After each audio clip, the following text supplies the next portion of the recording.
Ukraine యుద్ధంపై చర్చించేందుకు August 15న America అధ్యక్షుడు Trump, Russia అధ్యక్షుడు పుతిన్ అలస్కాలో సమావేశమవుతున్న విషయం తెలిసిందే.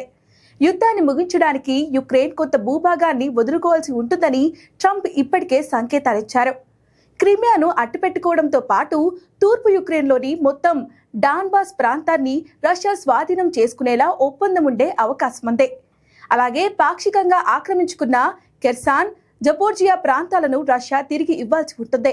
ఈ ఒప్పందానికి యూరోపియన్ నేతలు అంగీకరించేలా చేసేందుకు వైట్ హౌస్ ప్రయత్నిస్తుంది.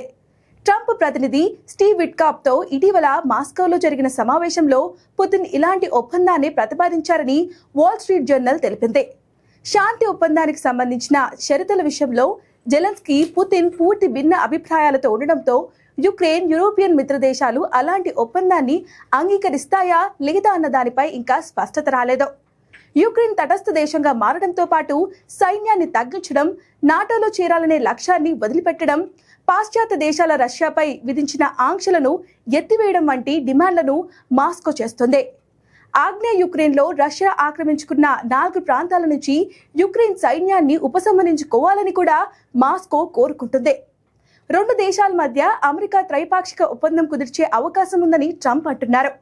ఇదిలా ఉంటే ఉత్తర కొరియా అధ్యక్షుడు కిమ్ జోంగ్ ఉన్తో పుతిన్ తాజాగా ఫోన్లో మాట్లాడారు. ఉత్తర కొరియా ప్రభుత్వ మీడియా దీనిని అధికారికంగా ప్రకటించింది. ట్రంప్తో సమావేశం గురించి కిమ్కు అప్డేట్ చేసేందుకు పుతిన్ ఈ ఫోన్ కాల్ చేశారు.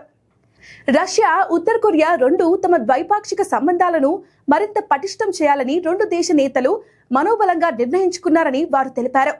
యుక్రెయిన్ యుద్ధంలో తమ సైన్యాలను రష్యాకు పంపినందుకు కిమ్ జోంగ్ ఉన్కి పుతిన్ ధన్యవాదాలు తెలిపారు. కిమ్ సైనికుల వీరత్వం, ధైర్యం, ప్రాణత్యాగాలపై పుతిన్ ప్రత్యేకంగా ప్రశంసించారు. డొనెట్స్క్ ప్రాంతం స్వాధీనం చేసుకోవడంలో ఉత్తర కొరియా సైనికుల సహకారం చాలా విలువైందని కూడా పుతిన్ తెలిపినట్లు వెల్లడించారు. ట్రంప్తో జరగనున్న భేటీకి సంబంధించిన వివరాలను పుతిన్ తన సహచరుడు కిమ్కు వివరించినట్లు రష్యన్ మీడియా వెల్లడించింది. సోవియట్ కాలం నుంచి రష్యా, ఉత్తర కొరియా మధ్య సన్నిహిత సంబంధాలు ఉన్నాయి.